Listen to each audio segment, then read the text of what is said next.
Guys आज का Monday night तो जबरदस्त होने वाला है कि आपको मैं बताऊं ड्रू मैकिंटायर ने भी पूरी तरह से फ्रैंकलिन लॉरेंस को दूर रखने की कोशिश कर रहे हैं हम ब्लड लाइन से। मतलब गाइस ब्लड लाइन के हिमायती बन के आ रहे हैं ड्रू मैकिंटायर जिस तरीके से आ गए थे अभी तक तो रॉक। और गाइस पूरी तरह से आपको बता देना चाहता हूँ जिस दौरान सेथ फ्रैंकलिन लॉरेंस ने ये भी बोल दिया कि ब्लड लाइन बहुत जल्द आ सकता है वर्ल्ड हेवीवेट चैंपियनशिप के लिए और खत्म कर सकता है या फिर तुम्हें या फिर मुझे। तो गाइस ब्लड लाइन का डर इतना फैला होगा वही मंडे नाइट रो पे। तो गाइस मैं क्या ही बात करूँ आज की इस वीडियो में। और जिस तरीके से पॉल हेमन ने धमकी दे दी वो भी कोडी रोड को कि आखिरकार रॉक को तुमने जो चैलेंज किया है वो ऑफिशियल नहीं हो सकता है। तो उस दौरान पूरी तरह से कोडी ने धमकी भी दे दी कि ब्लड लाइन को रॉक को कि आखिरकार मुझे कोई फर्क नहीं पड़ता कि या फिर तुम आओ या फिर कोई भी आए। तो गाइस एक चीज और बता दो तो रिंग जनरल से भिड़ने वाले हैं डोमिनिक मिस्टीरियो। मतलब जजमेंट डे बनाम पूरी तरीके से इंपेरियम होने वाला है। जिस तरीके से डोमिनिक मिस्टीरियो गुंथर से भिड़ने वाले थे वो भी उनकी इंटरकॉन्टिनेंटल चैंपियनशिप के लिए। तो गाइस मैं पहले ही बात कर लेता हूँ ड्रू मैकिंटायर के बारे में जो अब सेथ फ्रैंकलिन लॉरेंस से भिड़ने वाले हैं वो भी दूसरे मेन इवेंट में रेसलमेनिया के। तो गाइस आपको पता होगा पहला रेसलमेनिया मेन इवेंट है रोमन रेंस बनाम कोडी रोड और दूसरा होने वाला है सेथ फ्रैंकलिन लॉरेंस बनाम ड्रू मैकिंटायर। जिस दौरान ड्रू मैकिंटायर ने अच्छा खासा रैंडी ऑर्टन को ग्लैमर किक देके जीत हासिल करी थी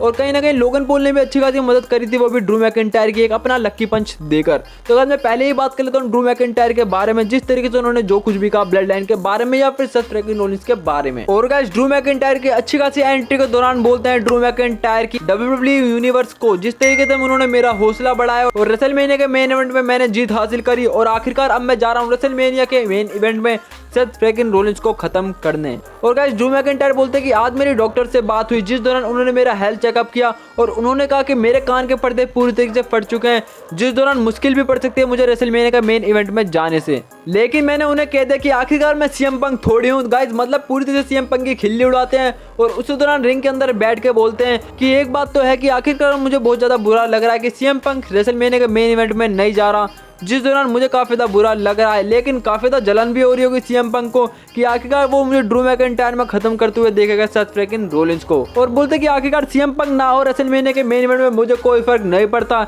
लेकिन आज मंडे नाइट रो पे बुलाना चाहता हूं मैं वो भी सेथ फ्रैंकलिन लॉरेंस को। और गाइस उसी दौरान होती है अच्छी खासी एंट्री वो भी सेथ फ्रैंकलिन लॉरेंस की जिस दौरान काफी सारी बातें करते हैं सेथ फ्रैंकलिन लॉरेंस। और गाइस उनका साफ कहना होता है ड्रू मैकिंटायर के लिए हाँ ड्रू मैकिंटायर पहले तो मैं तुझे कांग्रेचुलेशन करना चाहता हूँ वो भी रेसलमेनिया के मेन इवेंट में पहुंचने के लिए। लेकिन मैं बता देना चाहता हूँ कि आखिरकार तू मुझसे जीत सकता है रेसलमेनिया के मेन इवेंट में वो भी हजारों लाखों लोगों के सामने। लेकिन सबसे बड़ी बात यह है कि तेरे सामने है सेथ फ्रैंकलिन लॉरेंस और जो पूरी तरीके से आर्किटेक्चर तो है और साथ ही साथ स्टॉर्म देने में भी माहिर है और पूरी तरह से मैं तुझे खत्म भी कर सकता हूँ ड्रू मैकिंटायर रेसलमेनिया के मेन इवेंट में। तो गाइस उसी दौरान डब्ल्यूडब्ल्यूई यूनिवर्स काफी ज्यादा खुश रहता है वो भी सेथ फ्रैंकलिन लॉरेंस की इन सब बातों के ऊपर। तो गाइस ड्रू मैकिंटायर कौन सा था रुकने वाले थे। ड्रू मैकिंटायर भी काफी सारी बातें करते हैं जिस दौरान वो कहते हैं कि हाँ सच मैं समझता हूँ कि आखिरकार तुम मेरे रास्ते पे खड़ा है वो भी मेरी वर्ल्ड हेवीवेट चैंपियनशिप लेके।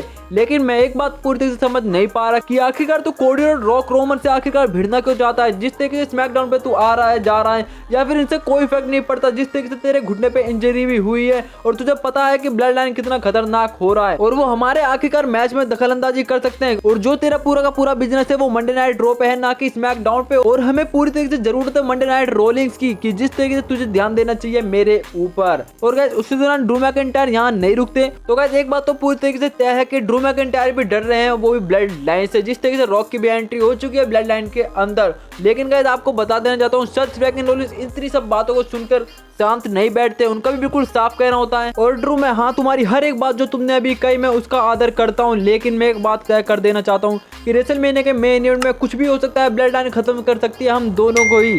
लेकिन एक बात तो है कि आखिरकार अगर तुम गलत हुए हाँ मैं पूरी तरह से ये रिस्क लेना चाहता हूँ क्योंकि मैं तुम्हें बता दूं कि आखिरकार एक टाइम पे मैं अपने करियर में काफी ज्यादा सेल्फिश था लेकिन आज मेरे करियर में सबसे बड़ी चीज है ये वर्ल्ड हेवीवेट चैंपियन। जिस तरीके से मुझे खत्म करना है ब्लड लाइन को ये भी मेरे लिए सबसे बड़ी करियर में बहुत बड़ी चीज है क्योंकि मैं खत्म कर दूंगा पूरे के पूरे ब्लड लाइन को। और पूरी तरीके से चाहे तुम चैंपियन हो या फिर मैं चैंपियन हूँ रेसलमेनिया के मेन इवेंट में या फिर उससे पहले वो उस वर्ल्ड हेवीवेट चैंपियनशिप को लेने आ जाएगी और खत्म कर देगी किसी भी डब्ल्यूडब्ल्यूई रेसलर को। और इसलिए अगर हमने खत्म किया ब्लड लाइन को वो भी रेसलमेनिया से पहले तो होंगे सिर्फ Drew McIntyre Seth Franklin Lawrence और वर्ल्ड हेवीवेट चैंपियन। और मैंने तुम्हें क्राउन जूल से पहले ही कहा था कि आखिरकार ये चैंपियनशिप का मैच होगा तो एक बेहतर आदमी इस चैंपियनशिप को लेके निकलेगा वो भी डब्ल्यूडब्ल्यूई रिंग से। तो गाइस इतना ही कहते हुए निकल जाते सेथ फ्रैंकलिन लॉरेंस। तो गाइस एक बात तो तय होती है कि ड्रू मैकिंटायर दूर दूर करना चाहते थे ब्लड लाइन से, वो भी सेथ फ्रीकिंग रॉलिंस को, लेकिन सेथ फ्रीकिंग रॉलिंस भी पूरी तरह से लेकर आ रहे हैं ड्रू मैकिंटायर को, वो भी अपनी टीम में खत्म करने के लिए, वो भी ब्लड लाइन को। तो गाइस अब बात करें तो पॉल हेमन के बारे में, तो आपको बता देना चाहता हूँ आज मैच था कोडी रोड बनाम ग्रेसन बॉलर, जिस दौरान कोडी रोड ने मैच तो जीत लिया था, लेकिन एंट्री होती है पॉल हेमन की।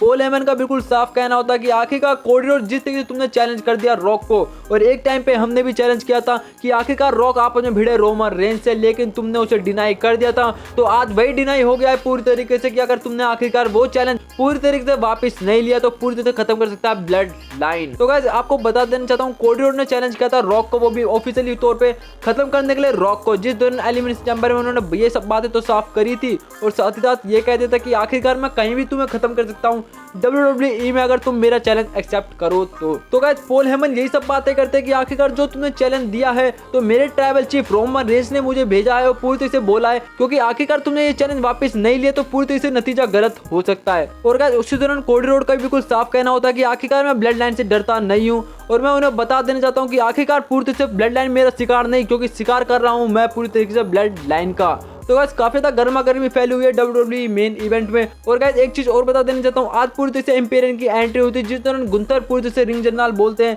कि अब मैंने सभी WWE रेसलर को हरा दिया और अब कोई भी नहीं बचा इंटरकॉन्टिनेंटल चैंपियनशिप के लिए मुझसे फाइट करने के लिए।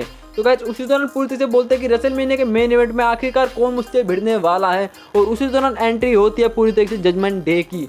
जजमेंट डे के डायमंड प्रिस्ट मतलब पूरी तरह से नेता बोलते हैं कि पूरी तरह से खत्म कर सकता है जजमेंट डे तुम्हें, और तुम्हारी वो इंटरकॉन्टिनेंटल चैंपियनशिप ले सकता है। और कहीं ना कहीं खिल्ली उड़ाते हैं गुंथर वो भी डायमंड प्रिस्ट की कि आखिरकार तुम क्या money in the bank cash in करने वाले हो, लेकिन उसी दौरान डायमंड प्रिस्ट भड़क जाते हो और उस दौरान आ जाता है डोमिनिक मिस्टीरियो। मतलब गाइस डोमिनिक मिस्टीरियो धमकी दे रहे थे वो भी गुंथर को कि आखिरकार उनकी इंटरकॉन्टिनेंटल चैंपियनशिप लेने आ रहे हैं, लेकिन गुंथर की तरफ से जाता है धक्का वो भी डोमिनिक मिस्टीरियो को, और उसी दौरान डायमंड प्रिस्ट काफी ज्यादा भड़क जाते हैं गुंथर के ऊपर, जिस दौरान जजमेंट डे संभालता हुआ नजर आता है पूरी तरह से डायमंड प्रिस्ट को। तो गाइस काफी ज्यादा गर्मा गर्मी फैली हुई है, वो भी रेसलमेनिया मेन इवेंट से पहले। तो गाइस आई होप आपको वीडियो पसंद आई होगी, तो कर देना सब्सक्राइब एंड वीडियो को लाइक। अब मिलता हूँ नेक्स्ट वीडियो में, तब तक के लिए टाटा बाय बाय।